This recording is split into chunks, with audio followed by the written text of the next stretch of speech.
And the last one I want to touch on before I go back to that book review is, again, from the anti-media, and this is what they called it: a national ID card is coming soon, and you will need it to fly and drive.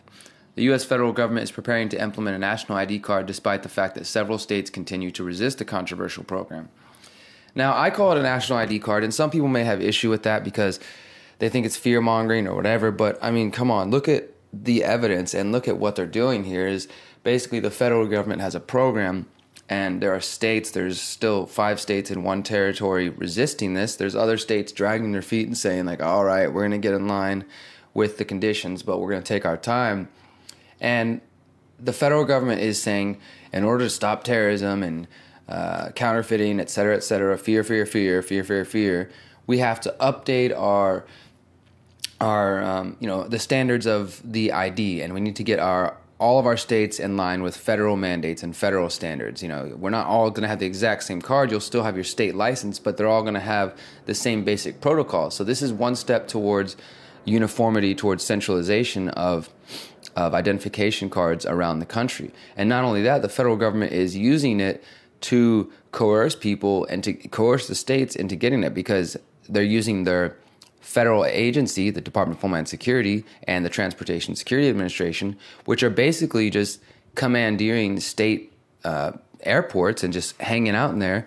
And they're telling their federal agents, do not allow anybody to fly after this certain date unless they have the proper identification, which goes along with what we passed as the federal government.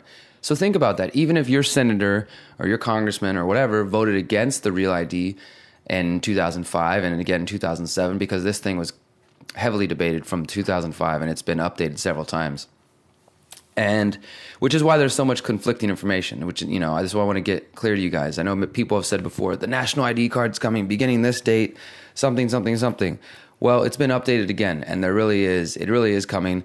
And I just don't understand how people don't recognize it as an attempt to create a national ID card, because, like I said, the federal government is using the force that they wield to push the states into an area they may not want to go. So it's essentially coming down to a situation where people who want to fly and need to fly, such as myself, for work or whatever it may be, or just for travel and for vacation, you're now going to have to look to the federal government for help, because it's like, oh, wow, my state's not getting in line with the Real ID.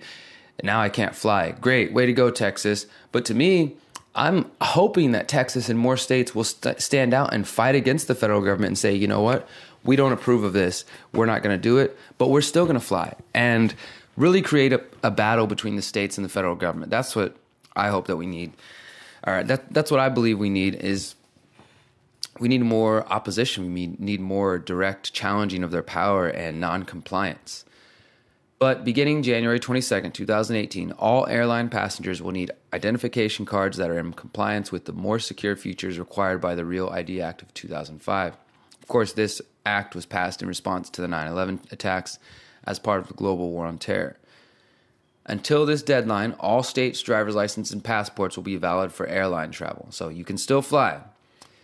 Currently, 5 states and 1 territory, Illinois, Minnesota, Missouri, New Mexico, Washington, and American Samoa, do not comply with the Real ID standards and are not trying to. But there are more states that don't comply. Several other states are reportedly taking steps to update their ID cards, and this would include Texas. And I give you I give you the link to the list of these states so you can look it up yourself. And just to be certain, travelers in states that do not comply with the stricter security measures will be forced to use an alternative form of identification. And, when you really start to break this down, though, you have to recognize that you're not even going to be able to drive. If they're saying they want to replace ID cards and driver's licenses with the Real ID standards, and your state isn't in compliance with those standards, then legally you wouldn't be driving with a legal ID card, and that would not only restrict your right to fly, but to drive eventually, is what I'm thinking. When announcing the new guidelines, Jay Johnson, Secretary of Homeland Security, offered a firm call to states that would dare challenge the federal government's plans. I actually think it was a thinly veiled threat. Over the next 2 years, those states that are not Real ID compliant are strongly encouraged to meet the requirements of the law for the benefits of their residents, he told USA Today. Strongly encouraged to meet the requirements. He's basically saying, states, if you want your people to be able to fly, get in line now, because we're not playing these games anymore. There are currently 23 states that are already complying with the Real ID. 27 states and territories have been granted extensions to comply with the rule changes. And as I said, you can see this link to see what your state's doing right now.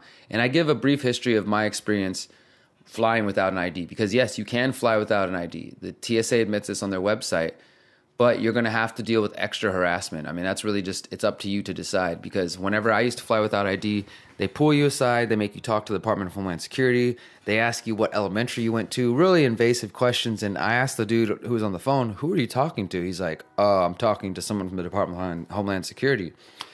So once I answered all those questions, I was free to fly, but still, you have to decide, each of us really as free individuals have to decide, are you willing to deal with that extra harassment in order to fly, or is it worth it to you to get this Real ID? And for me personally, I want to resist these things. Like I said, I want non-compliance. I want to push back. I want to show them that I'm not going to play their game.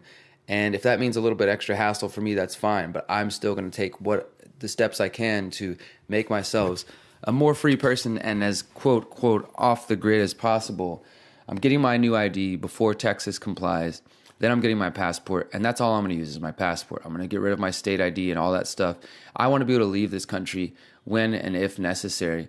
And I do think at some point they may start restricting travel outside of the country or even interstate travel. So it's important to be ready to go at a moment's notice. And that's not to spread any fear. This is just all awareness. Look into this article, see what you think about it, and let's talk more about that later.